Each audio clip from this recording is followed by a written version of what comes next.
जो मेन समस्याएं क्या क्या आती हैं सरसों के अंदर। एक तो तना गलन की, जैसे आपको मैंने बताया मेन तो तना गलन ही है। तना गलन सबसे मेजर जो प्रॉब्लम है। इनको मेन इलाज कोई दवाई बता इसका मेन इलाज एक ही है। नमस्कार, वेलकम टू अनदर व्लॉग। सो आज हमारे गांव जो सतलपुर है उसके अंदर कृषि विज्ञान केंद्र है, वहाँ पे कोई किसान मेला है, तो वहाँ जा रहे हैं। क्या क्या चीज़ें हैं, क्या क्या ट्रेनिंग्स दी जा रही हैं, और जो भी वहाँ पे रहेगा मुझे भी नहीं पता है कि किस बारे में है। तो आज सैटरडे है, मैं अभी फ्री था और अपने घर से लगभग आधा किलोमीटर भी दूर नहीं है, तो वहाँ जा रहे हैं और बताते हैं आपको क्या क्या रहता है। ये पहुँच चुके हैं हम कृषि विज्ञान केंद्र सतलपुर में। चौधरी चरण सिंह हरियाणा कृषि विश्वविद्यालय का कृषि विज्ञान केंद्र है सतलपुर, वहाँ पे पहुँच चुके हैं। बाकी किसान भी पहुँच रहे हैं।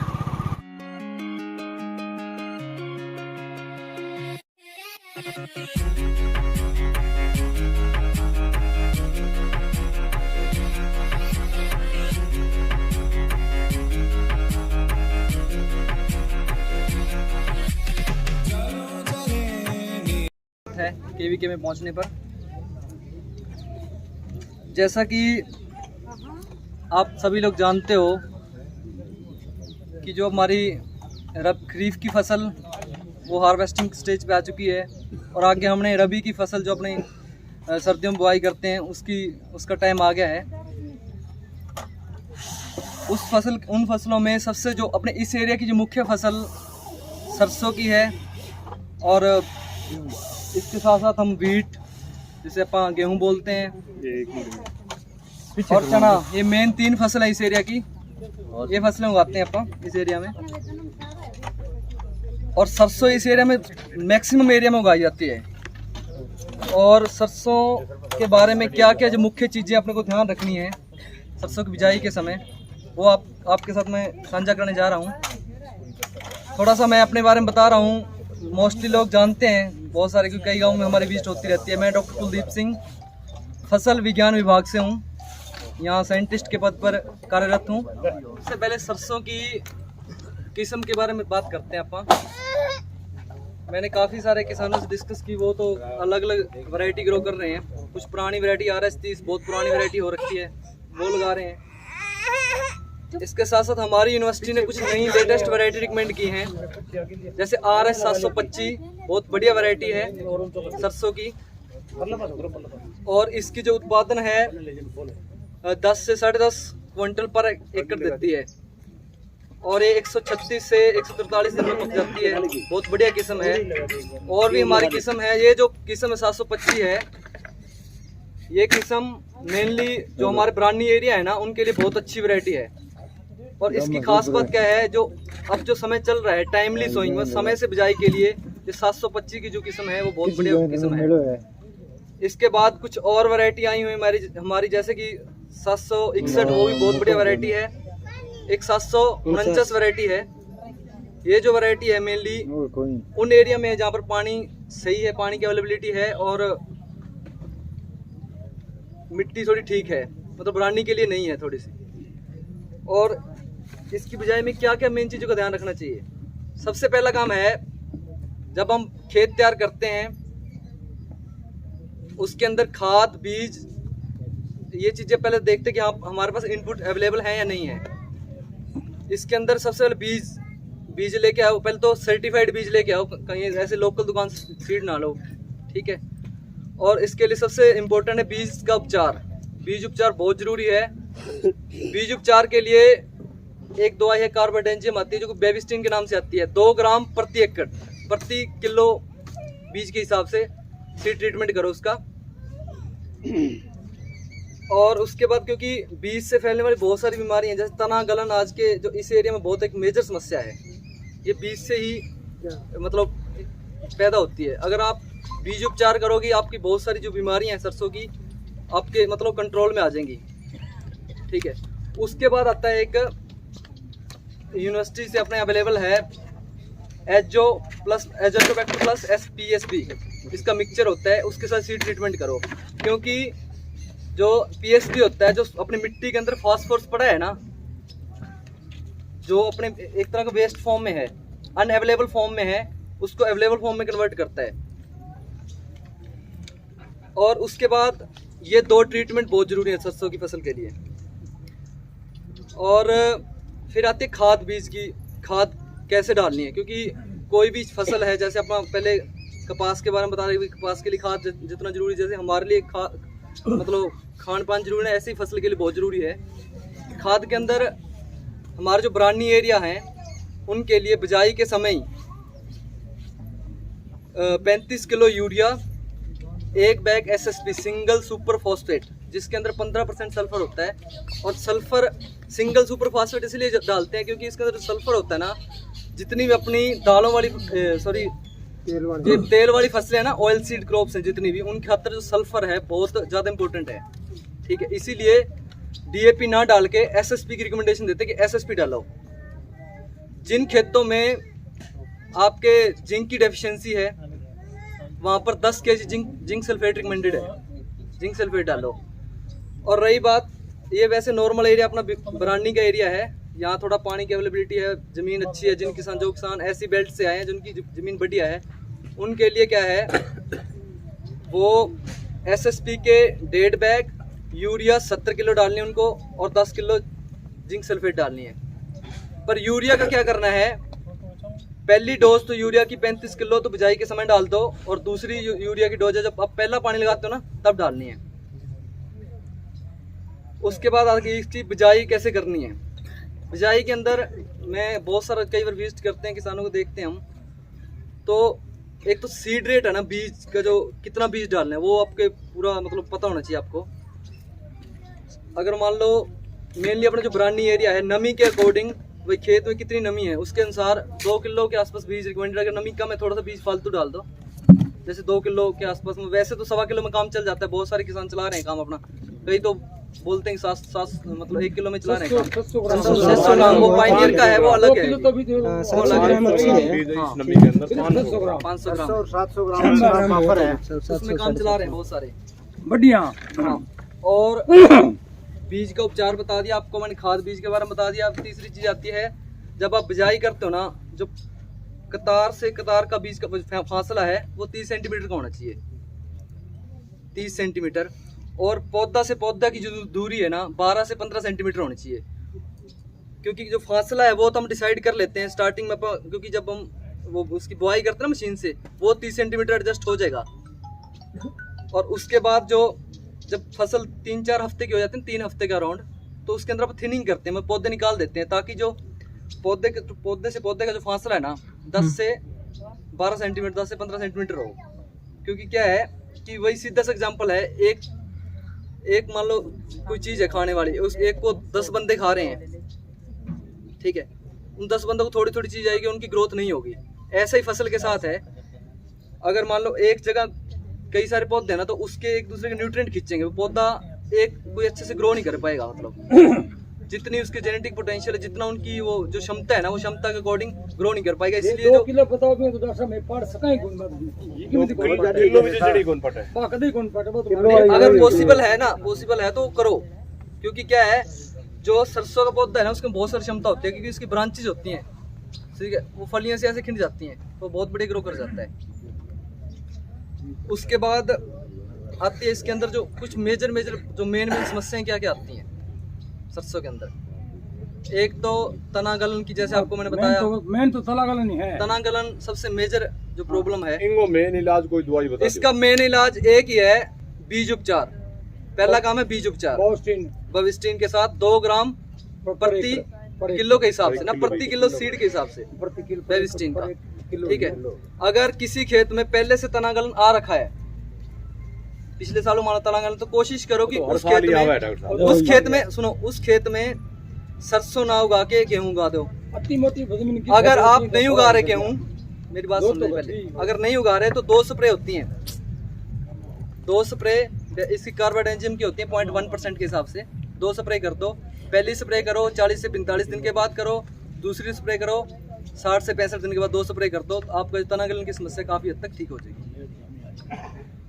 और कुछ एक इस एरिया में एक मुरगोजा की बहुत बड़ी समस्या है, ये सारा मोटी सबसे, क्योंकि मैं सिर्फ जो मेन इशू है ना उनके ऊपर बात करूंगा, बताने को बहुत सारी चीजें जमीन में ज्यादा लीक रही, कल्डिंग को लीक रही मरगोजा के बारे में आपको बताने से पहले मैं कुछ उसके जो लाइफ साइकिल है ना, उसका जीवन चक्र कि मरगोजा का जो पौधा है वो फसल को नुकसान कैसे पहुंचाता है उसके बारे में थोड़ा सा बताऊंगा।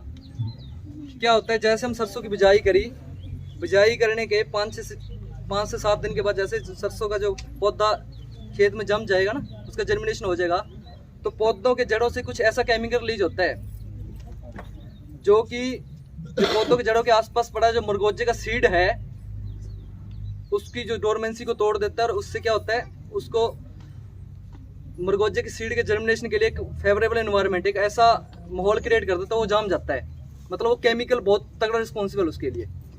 तो जैसे ही वो जामता है, जामने के बाद कुछ 2-3 दिनों के बाद वो एक ट्यूब सी बना के जो सरसों के जड़ है उसके नीचे जड़ों के अंदर चला जाता है, और फिर उसके ऊपर एक तरह का ना मतलब पैरासाइट जैसे परजीवी कह देते हैं, मतलब वो सरसों के थ्रू, उसकी खुद की कोई रूट नहीं होती, वो सरसों के अंदर प्रवेश कर गया है। सरसों के थ्रू जो मिट्टी के अंदर पोषक तत्व हैं और जो पानी है वो खींचता है, और हम लोग क्या करते हैं कि हम टाइम पे खाद दी, पानी दे रहे हैं, सब कुछ दे रहे हैं, पर फिर भी अपने को क्या है, जो पौधा है ना कमजोर दिखेगा, तो उसका सीधा सा मतलब है कि उसके अंदर मरगोजा आ गया है। और जैसे ही ये जो मरगोजा का जो मेनली जो वीड है, जो खरपतवार है, ये जनवरी तक ये पौधे के नीचे से उसको उसकी जड़ों में खाता रहता है। आप लोगों को पता नहीं चलेगा कि मरगोजा खा रहा है उसको, पौधे को, और तब तक उसने अपना 30 से 40% काम कर दिया है। तो जैसे ही टेम्परेचर बढ़ेगा फरवरी के मंथ में, तो मरगोजा का जो पौधा है वो अपने बाहर निकलेगा, बाहर आपको दिखेगा, आपको लगेगा यार मरगोजा तो अब आया है, पर उसने अपना जो काम करना था वो कर चुका है पहले ही। तो बाहर आने के 10 दिन के बाद उसमें फ्लावरिंग आएगी, फिर अगले 10 दिन के बाद उसके अंदर सीड फॉर्मेशन हो जाएगी, मतलब बीज बन जाएगा। सरसों पकने से पहले उसका बीज उस खेत में चला जाएगा, मतलब कि उसने अगले साल का जुगाड़ अपना बांध लिया, वहीं अगले साल जो जामना उसने बांध लिया। और इस पौधे की खास बात क्या है, पहली बात तो एक जो पौधा है ना इसका मरगोजा का 1 से 1.5 लाख सीड प्रोड्यूस करता है, 1 से 1.5 लाख बीज, मतलब इतना खतरनाक है। और दूसरा, अगर ये खेत में 10 से 15 साल पड़ा रहेगा ना इसका बीज, और 10-15 साल के बाद फिर अपन सरसों की बुझाई करेंगे, जैसे सरसों की बुझाई करेंगे उसके साथ उसको एनवायरनमेंट सा मिलेगा ना, सरसों की जड़ों से केमिकल रिलीज होगा, सीड पड़ा है तो ऑटोमेटिक जर्मिनेट कर जाएगा। इसलिए बहुत बड़ी समस्या है सरसों की। और अगर इसका कंट्रोल का देखें, अगर अपन जो नॉर्मल तरीके हैं कंट्रोल के, अपन जैसे कि गेहूं के अंदर स्प्रे कर देते हैं, उन तरीकों से इसका कंट्रोल करना बहुत मुश्किल है। तो इसीलिए यूनिवर्सिटी के अंदर बहुत लंबा रिसर्च हुआ, कई साल उसके ऊपर काम किया, बहुत सारे साइंटिस्टों ने काम किया 10 से 15 साल तक उसके ऊपर।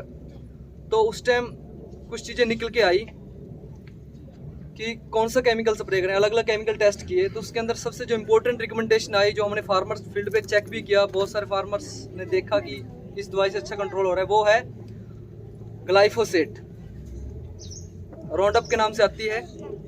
ये दवाई है इसके कंट्रोल के लिए। कैसे करना है इसका कंट्रोल, जैसे आपने सरसों की बिजाई कर दी, आपको ये वेट नहीं करना कि फरवरी में मरगोजा दिखेगा और फिर स्प्रे करेंगे, उसने अपना काम कर दिया। इसीलिए ब्लैंकेट एप्लीकेशन रिकमेंडेड है कि जिस खेत में मरगोजा की समस्या है उस खेत में स्प्रे करनी है, 2 स्प्रे करनी है इसकी। और ये चीज़ सारे ध्यान से सुन लो कैसे करनी है। इसकी स्प्रे के अंदर 25 ml ग्लाइफोसेट, 25 दिन के बाद 150 ml पानी में 150 लीटर पानी में स्प्रे करनी है। दोबारा फिर बता रहा हूँ, 25 ml दवाई, 150 लीटर पानी, 25 से 30 दिन के बाद स्प्रे करनी है। पहली स्प्रे करनी है। दूसरी स्प्रे करनी है 50 ml दवाई, राउंडअप जो ग्लाइफोसेट के नाम से आती है, 150 लीटर पानी में 50 दिन के बाद स्प्रे करनी है। इनमें 3 चीज़ों को विशेष ध्यान रखना है, नहीं तो आपकी फसल का नुकसान हो सकता है। पहला ध्यान रखना है, सबसे इंपॉर्टेंट चीज़ है इसकी डोज। 25 ml बता रहा हूँ, 25 दिन के ऊपर तो 25 ml ही होनी चाहिए, इससे ज़्यादा होगी तो फसल को नुकसान होगा। 50 ml मतलब 50 ml, क्योंकि ये हर्बिसाइड है और इसकी डोज बहुत सारे, मैं कल लेक्चर ले रहा था 2-4 दिन पहले भी मैं किसानों से डिस्कस किया, वो बोले कि डॉक्टर साहब ये तो एक खरपतवार है, ये तो फसल को नुकसान पहुंचाएगा, पर ऐसा नहीं है। जो इसकी डोज है 25 ml बहुत कम रखी गई है, क्योंकि 25 ml 150 लीटर पानी के अंदर है, तो इसका डोज कम है, तो डरने की कोई जरूरत नहीं, पर डोज का ध्यान रखना है। पहली बात डोज। दूसरी चीज है जो इम्पोर्टेंट याद रखनी है, बहुत जरूरी है, खेत के अंदर नमी प्रॉपर होनी चाहिए, नमी होनी चाहिए खेत के अंदर, क्योंकि अगर नमी नहीं होगी खेत में, वो दवाई अपने ढंग से काम भी नहीं करेगी, और उसका टॉक्सिसिटी इफेक्ट, मतलब कि उसका जो नेगेटिव उल्टा प्रभाव फसल के ऊपर दिखाई देगा। तो क्या करना है, स्प्रे से पहले 2 से 3 दिन पहले खेत के अंदर पानी लगा दो, ताकि उसमें नमी हो। इससे क्या है, इसके 2 फायदे हैं, एक तो उसका जो विपरीत प्रभाव टॉक्सिसिटी है वो नहीं आएगी, और दूसरा क्या है, जो ग्लाइफोसेट एक सिस्टेमिक हर्बिसाइड है, वो मतलब प्रॉपर सिस्टमेटिक तरीके से, मतलब वो क्या है, उसकी जड़ों तक पहुंच जाएगा, जड़ों में जो मुरगोजा है उसको खत्म कर देगा। ठीक है, 2 चीज, डोज, खेत में नमी, दोनों स्प्रे के टाइम 25 दिन पे भी नमी होनी चाहिए और 50 दिन के बाद नमी होनी चाहिए। अगर मान लो किसी किसान ने पहले अप्लाई नहीं किया पानी, ठीक है, उसके 1 आध दिन बाद अप्लाई कर दो, क्योंकि मेन बात है नमी होनी जरूरी है। कल मैं एक मीटिंग ले रहा था मरगोजा के बारे में, तो किसी किसान ने पूछ लिया कि डॉक्टर साहब अगर मान लो नमी नहीं है खेत में, तब स्प्रे कर सकते हैं हम ग्लाइफोसेट की? तब नहीं करनी, क्योंकि उसका थोड़ा नेगेटिव इम्पैक्ट जाएगा, और दूसरा वो दवाई इतनी काम नहीं करेगी, इसलिए नमी बहुत जरूरी है। और तीसरी इंपॉर्टेंट चीज, हम जो यूजुअली क्या करते हैं, स्प्रे करते हैं ना, तो ऐसे इस वे में स्प्रे करते हैं कि डबल लेयर सी बन जाती है उसके ऊपर, तो कोशिश करना कि एक बार स्प्रे करें, एक बार गया ना हाथ तो दोबारा ना आए, तो इस चीज का विशेष ध्यान रखना है। अगर आप ये 2 स्प्रे कर लोगे टाइम से, आपका जो मुरगोजा है 60 से 90% तक कंट्रोल हो जाएगा, और आपको इस चीज़ की काफ़ी राहत मिलेगी। ये कुछ मुरगोजा की मेन चीज़ें थी, आई थिंक सारों को समझ में आ गई होगी। अगर किसी ने कोई और कुछ पूछना है तो बता दो। और इसके अलावा कुछ सरसों के अंदर ना एक वाइट रस्ट, सफेद रुतबा बोलते हैं, वो भी आता है उसके अंदर, उसके हाथ से बन जाते हैं उसके, ठीक है, ये आता है। और एक दिक्कत और आती है, जो जो सरसों का पत्ता है ऊपर उसके वो तो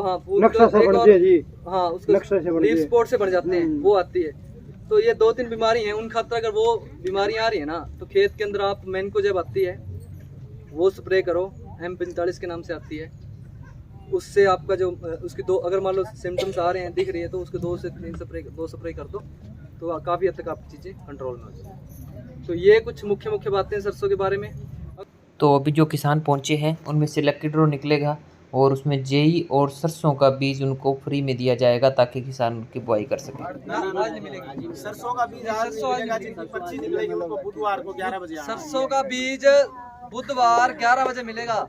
आज सिर्फ पर्ची ले जाओ और साइन करा लो। लो जी, कृष्ण जय का ये विविध कौन है? महेंद्रपाल का सदरपुर, विविध महेंद्रपाल सदरपुर। बाकी बैठो, गुरप्रीत किसी ना हो, बाकी यहाँ गुरप्रीत मियाना गांव। और 2 बच्चे आ जाओ छोटे बच्चे खाने के लिए। गर्मी होने लगी।